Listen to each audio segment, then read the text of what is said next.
Doctor Siddiqui. परमाणु, welcome. मुझे तो लगा कि आप किसी बड़ी मुसीबत में हैं, इसलिए मैं किसी को बिना बताए ही चला आया। मैं चाहता भी यही था परमाणु। पर क्यों? मैं कुछ समझा नहीं। सब समझ में आ जाएगा परमाणु। पहले इसे देखो।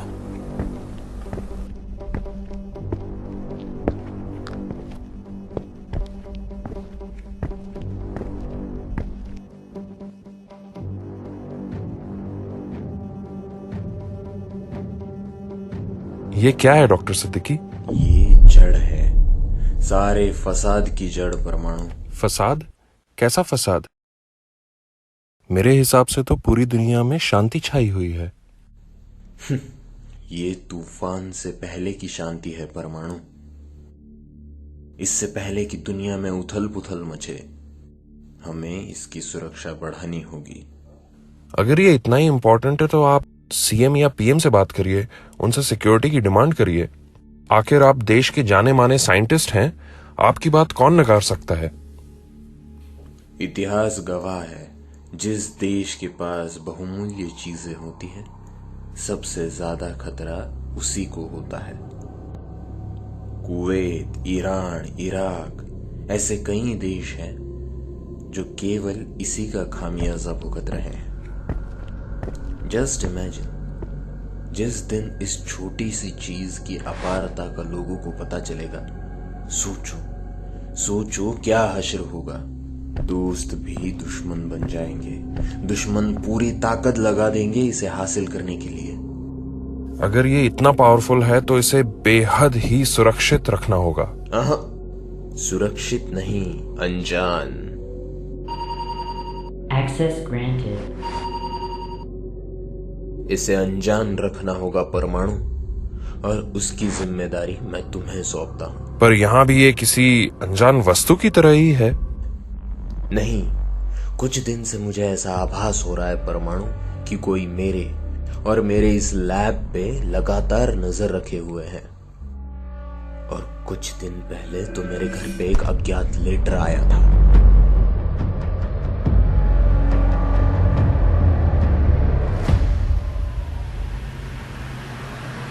जिसमें लिखा था, जिसका जो हकदार है वो उसे मिलना ही चाहिए।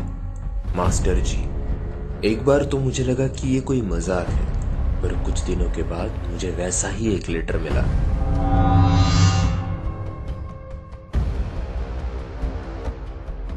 आज से 30 साल पहले 24 फरवरी की उस रात को क्या हुआ था डॉक्टर सिद्दीकी, और फिर सब कुछ मेरे सामने क्लियर होने लग गया। मुझे समझ में आ गया कि खतरा अब मंडराने लगा है, इसलिए बिना देरी किए हमें जल्दी से इसे इस दुनिया से छुपाना होगा परमाणु, और ये काम मैं तुम्हें सौंपता हूं। किसी भी कीमत पे ये गलत हाथ में नहीं लगना चाहिए।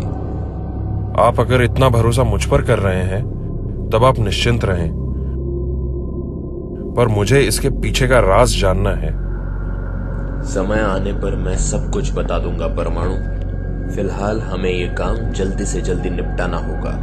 जैसा आप चाहें डॉक्टर।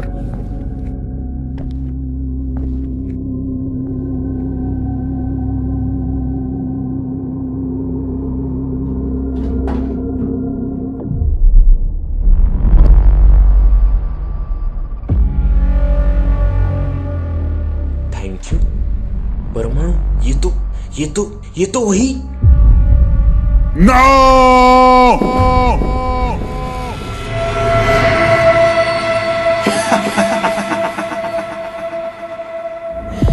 शाबाश शाबाश मेरे शेर विनय।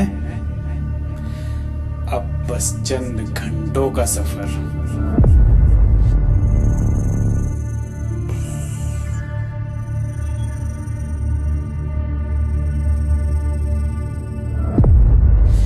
और शुरू होगा एक जबरदस्त खेल।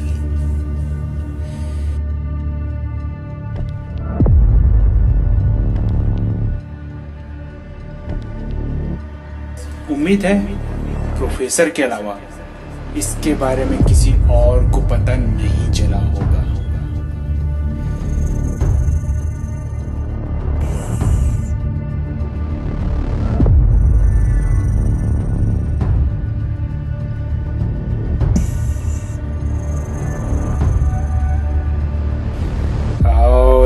किसी को पता चल भी गया तो तुमसे टकराने की हिम्मत कौन करेगा।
मैं तुमसे लड़ना नहीं चाहता, पर तुम्हारी ये हरकत असामान्य है। तो अगर सामान्य होकर बात करें तो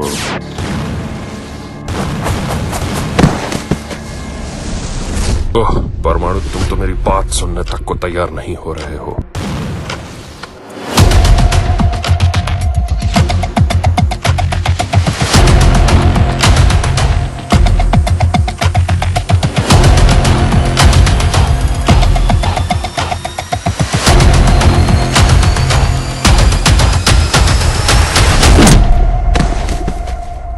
अब मुझे तुम्हें ऐसे ही समझाना होगा जैसे किसी क्रिमिनल को समझाते हैं। साधारण इंसानों से लड़ना और एक सुपर पावर से लड़ने में बहुत अंतर होता है नागराज। कवच पहनकर कोई सुपर पावर नहीं बनता।